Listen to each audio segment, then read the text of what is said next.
আমি অসমীয়া যুৱ মঞ্চই আপোনালোকে জানে যে আজি যি আমাৰ ভটিয়াপাৰ যিটো ঘটনা সেই ঘটনাত সংগতি ৰাখি আপোনালোকে জানে যে এটা ভয়াৱহ ৰূপত তাত গেছ নিগৰিত হৈছিলে আৰু তাৰ ফলস্বৰূপে গোটেই অঞ্চলটো আজি পশুপালনে কওক পশু ক্ষেত্ৰতে কওক মানুহৰ ক্ষেত্ৰতে কওক এটা বেলেগ এটা পৰিস্থিতি হৈ গুচি গৈছিলে আমি ভাবিছিলো যে বাগজান কাণ্ড পুনৰাবৃত্তি হ'ব কিন্তু ভগৱানে কোৱাত সেই পৰিস্থিতি নগ'ল গতিকে আমি ভগৱানৰ ওচৰত সদায় কৃতজ্ঞ আৰু আমি এটা কথা ক'ব বিচাৰিছো যে মূল কথাটো হ'ল আপোনালোকে এটা কথা ক'ব বিচাৰিছো আমি অসমীয়া যুৱ মঞ্চই যে যি এই SK পেট্ৰ যাৰ এই প্ৰতিষ্ঠানখনৰ নাম আছিল SK পেট্ৰ আৰু তাৰ স্বত্বাধিকাৰী আছিলে কৃষ্ণ আগৰৱাল গতিকে কৃষ্ণ আগৰৱালৰ ওপৰত আমি বিহিত ব্যৱস্থা ল'বৰ কাৰণে মই নিজে আকাশ শইকীয়া কেন্দ্ৰীয় সমিতিৰ তৰফৰ ফালৰ পৰা আমি এজাহাৰ দাখিল কৰিছিলো 20 তাৰিখে তাৰপিছত আমি পুনৰ আৰক্ষী অধীক্ষক শিৱসাগৰ তেখেতক আমি দিছিলো 23 তাৰিখে তাৰপিছত আমি যোৱা পৰহি আমি আৰক্ষী সঞ্চালক প্ৰধানকো আমি এজাহাৰ দিছিলো কিন্তু আজি পৰ্যন্ত পুলিচ প্ৰশাসনে কোনো বিহিত ব্যৱস্থা তাৰ ওপৰত নললে গতিকে এই দালালে 420 কৃষ্ণ আগৰৱালৰ ওপৰত প্ৰশাসনে ইমান দয়া মমতা কিয় দেখাইছে আমি বুজি পোৱা নাই ইয়াত এটা কি গোপন ৰহস্য সোমাই আছে গতিকে আমি শুনিবলৈ পাইছো বা জানিবলৈ পাইছো যে পুলিচৰ লগত কিবা গোপন বুজাবুজি আছে গতিকে তাক গ্ৰেপ্তাৰ কৰিব নোৱাৰে বোলে আৰে ইমান ডাঙৰ এটা নোহোৱা নুপুজা এটা ঘটনা ঘটি গ'ল আৰু তাৰপিছত আজিলৈকে কোনো বিহিত ব্যৱস্থা লোৱা নাই তাকে আমি আচৰিত হৈছো আমি আৰক্ষী সঞ্চালক প্ৰধানক আমি এজাহাৰ দিছো আমি শিৱসাগৰ SPক এজাহাৰ দিছো OCক এজাহাৰ দিছো গতিকে কোনো বিহিত ব্যৱস্থা লোৱা নাই যদি অহা 3 দিনৰ ভিতৰত যদি কৃষ্ণ আগৰৱালৰ ওপৰত কোনো বিহিত ব্যৱস্থা পুলিচ প্ৰশাসনে নলয় আমি কিন্তু শিৱসাগৰ সদৰ থানা ঘেৰাও কৰা কাৰ্যসূচী আমি হাতত ল'ম আৰু ইয়াৰ বাবে জগৰীয়াব চৰকাৰ তথা প্ৰশাসন গতিকে মুখ্যমন্ত্ৰী ডাঙৰীয়া যি স্মাৰ্ট পুলিচৰ কথা কৈ থাকে আমি এইটো সুধিব বিচাৰিছো যে শিৱসাগৰ স্মাৰ্ট পুলিচ কি এই কৃষ্ণ আগৰৱালৰ পকেটত সোমাই গ'ল নেকি আমি স্মাৰ্ট পুলিচৰ কথা আমি মুখ্যমন্ত্ৰী ডাঙৰীয়াক সুধিব বিচাৰিছো গতিকে মুখ্যমন্ত্ৰী ডাঙৰীয়াই সিদিনা আহিলে তালৈ ঘটনাস্থলীলৈ আহি পেলাই ক'লে যে আমি এনকুৱাৰী দিছো কি এনকুৱাৰী দিছে কি হ'ল আজিলৈকে গতিকে বাঘৰ দৰে জঁপিয়াই পৰা মুখ্যমন্ত্ৰী আজি কিয় নিমাত তেখেতকো কিবা মৰম লগাই দিলে নি আমি সুধিছে কৃষ্ণ আগৰৱালৰ ধুৰন্ধৰটো SK পেট্ৰৰ গতিকে অতি শীঘ্ৰে যদি কৃষ্ণ আগৰৱালক গ্ৰেপ্তাৰ নকৰে SK পেট্ৰৰ ওপৰত যদি কোনো বিহিত ব্যৱস্থা নলয় আমি কিন্তু অসমীয়া যুৱ মঞ্চ শান্ত নাথাকিম চিধা কথা স্পষ্ট কথা 3 দিনৰ সময় আমি প্ৰশাসনক আমি বান্ধি দিছো শিৱসাগৰ জিলাৰ প্ৰশাসনক আমি বান্ধি দিছো 3 দিনৰ ভিতৰত যদি এই ধুৰন্ধৰ 420 দালাল কৃষ্ণ আগৰৱালক গ্ৰেপ্তাৰ নকৰে আমি কিন্তু সদৰ থানা ঘেৰাও কৰিবলৈ বাধ্য হম ইয়াৰ বাবে জগৰীয়া হ'ব শিৱসাগৰ জিলা প্ৰশাসন চিধা কথা স্পষ্ট কথা একেবাৰে স্পষ্ট আমি অসমীয়া যুৱ মঞ্চই দাবী কৰি আহিছো যে বটিয়াপাৰ স্থিত যি ৰাইজ সেই ৰাইজে দীৰ্ঘদিন ধৰি আজি 15টাকে দিনত ভৰি দিলে কিন্তু বৰ্তমানো কিন্তু বটিয়াপাৰ স্থিত ৰাইজে ONGCয়ে যিটো যি ৰিগত অহৰহ ধৰণৰ যি ধৰণে গেছ প্ৰবাহিত হৈছে গেছ প্ৰবাহিত ৰোধ কৰাৰ ক্ষেত্ৰত কিন্তু ONGC চূড়ান্তভাৱে বিফল হৈছে ONGCয়ে বৰ্তমান গেছ এটা বেলেঞ্চ হৈ আছে বুলি বৰ্তমান যি তেখেতলোকে প্ৰেছ বিবৃতি জাৰি কৰিছে তাক লৈ আমি মুঠেই সন্তুষ্ট নহয় ONGC এনে আখুৱা বৰা কথাত আমি সন্তুষ্ট নহয় যিহেতু ONGCৰ ভিতৰত চোৱাত বিভিন্ন ধৰণৰ অভিযোগ্য ব্যক্তি এক্সপাৰ্ট ব্যক্তি থকাৰ পিছতো ONGCয়ে বটিয়াপাৰ স্থিত ৰেগৰ গেছ ৰোধ কৰিব নোৱাৰাটো অতিকৈ লজ্জাজনক বিষয় হাস্যজনক এটা বিষয় বৰ্তমান আমেৰিকাৰ এক্সপাৰ্টসকল আহিছে তাৰ ওপৰত ভিত্তি কৰি ONGCয়ে যিটো প্ৰেছ লিষ্ট জাৰি কৰিছে আমি দেখা পাইছো যে বৰ্তমান বটিয়াপাৰ স্থিত ৰিগত যে গেছৰ প্ৰবাহ কমিছে চূড়ান্ত ভিত্তিহীন কথা বৰ্তমানো আমি গেছ প্ৰবাহ বন্ধ কৰিব নোৱাৰাটো অতিকৈ লজ্জাজনক বিষয় গতিকে বটিয়াপাৰ স্থিত ৰাইজ যথেষ্ট শংকাত বকিছে তেখেতলোকৰ জীৱনক লৈ যাতে ONGCয়ে খেতালি নেখেলে আমি অসমীয়া যুৱ মঞ্চৰ শিৱসাগৰ জিলা সমিতিৰ তৰফৰ পৰা সকীয়াই দিছো তাৰ লগে লগে এটা বিষয় আমি স্পষ্টভাৱে ক'ব বিচাৰো আজি 15টা দিন উকলি গ'ল SK পেট্ৰৰ ওপৰত বিভিন্ন ব্যক্তিয়ে এজাহাৰ দাখিল কৰিছে আমি অসমীয়া যুৱ মঞ্চৰ SK পেট্ৰৰ ওপৰত এজাহাৰ দাখিল কৰিলো স্বয়ং মুখ্যমন্ত্ৰী ডাঙৰীয়া শিৱসাগৰ জিলাত আহি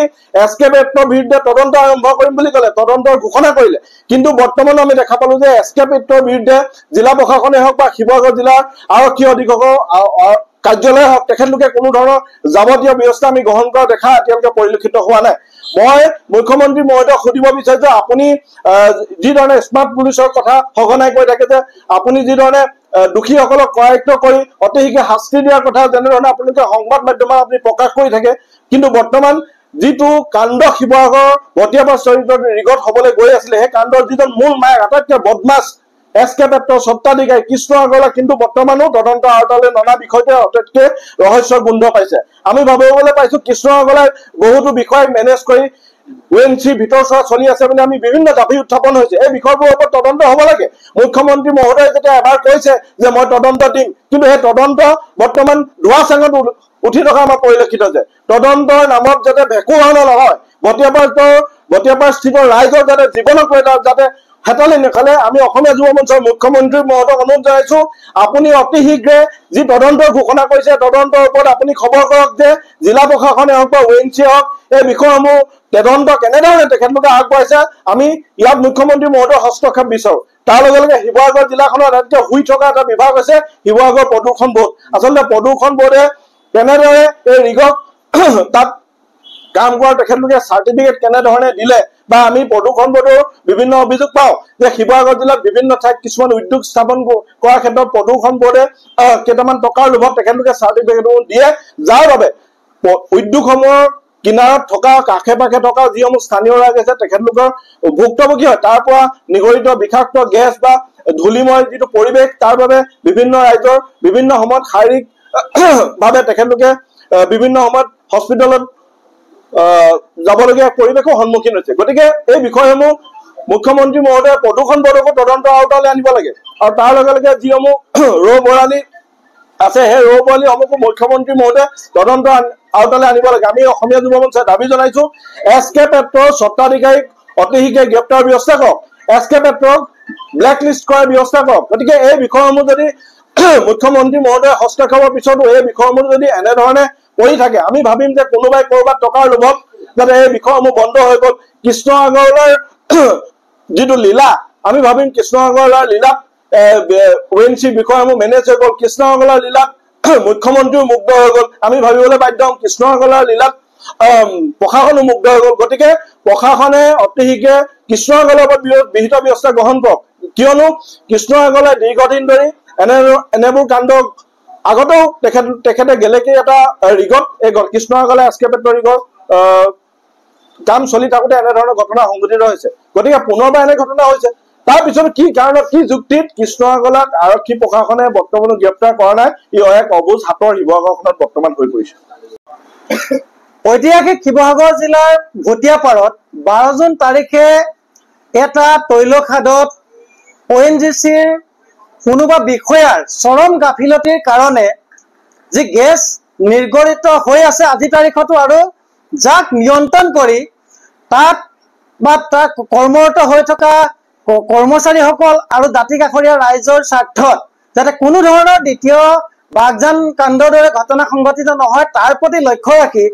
আমি অতি শীঘ্ৰে গেছ নিৰ্বাপন কৰি সেই বিস্ফোৰণৰ ফলত যিগৰাকী ব্যক্তিৰ মৃত্যু হৈছিল সেই ব্যক্তিগৰাকীক পৰিয়ালক উচিত ক্ষতিপূৰণ দিয়াৰ লগতে পৰিয়ালটোৰ কোনো এজন যোগ্য ব্যক্তিক আমি এটি কৰ্মসংস্থাপন দিবৰ কাৰণে অসমীয়া যুৱ মঞ্চ শিৱসাগৰ জিলা সমিতিয়ে দাবী জনাইছিলো। আৰু ইয়াৰ সমান্তৰালকৈ আমি যোৱা 21 জুন তাৰিখে আমি ভাৰত চৰকাৰৰ পেট্ৰলিয়াম আৰু গেছ মন্ত্ৰালয়ৰ যি মন্ত্ৰী আছে সেই মন্ত্ৰী ডাঙৰীয়াক আমি শিৱসাগৰ জিলা আয়ুক্তৰ যোগেদি এখন স্মাৰক পত্ৰ প্ৰদান কৰি আমি 4টা দাবী উত্থাপন কৰিছিলো যে সেই ঘটনাটোৰ লগত মানে আচলতে যিগৰাকী ব্যক্তি মৃত্যু মুখত পৰিছে সেই ব্যক্তিগৰাকীৰ পৰিয়ালক উচিত ক্ষতিপূৰণ দিব লাগিব, তেওঁ পৰিয়ালত এটা চৰকাৰী চাকৰি দিব লাগিব, আৰু যিগৰাকী বা যিসকল ব্যক্তিৰ কাৰণে বা কৰ্মচাৰীৰ আচলতে চূড়ান্ত ব্যৰ্থতাৰ কাৰণে সেই খাপটোত